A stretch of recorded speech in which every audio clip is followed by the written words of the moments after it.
الترند مولع والسوشيال ميديا مقلوبة بعد اللقاء النادر اللي جمع بين الكينج محمد منير والنجم تامر حسني. لقاء مميز ومليان حب واحترام متبادل، ومفاجآت ما كناش متوقعينها أبدا. اللي حصل كان خلال إحدى الفعاليات الفنية الخاصة، وتامر حسني ما ضيعش الفرصة وقرر يوجه تحية خاصة للكبير محمد منير، وقال قدام الحضور: أنا اتربيت على صوت الكينج واتعلمت منه كتير، دي لحظة مهمة في حياتي الفنية.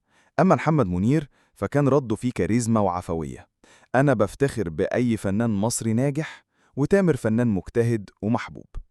والغريب إن في ناس بدأت تتسائل: هل ممكن نشوف دويتو غنائي قريب يجمع بين النجمين؟ تامر حسني قالها بصراحة: يشرفني طبعا، أنا جاهز في أي وقت لو الكينج وافق. طب تعليقات الناس على اللقاء: لقاء الأجيال، حاجة تفرح. تامر حسني بيعرف يقدر الكبار، برافو عليه. منتظرين دويتو يزلزل الدنيا. واللي زود الحماس أكتر إن الاتنين اتكلموا عن أهمية تقديم فن محترم يليق بالجمهور المصري والعربي. رسائل حب وفن راقي من قلب اتنين من أهم رموز الغناء في مصر. لقاء تاريخي وخبر أسعد قلوب جمهورهم الكبير.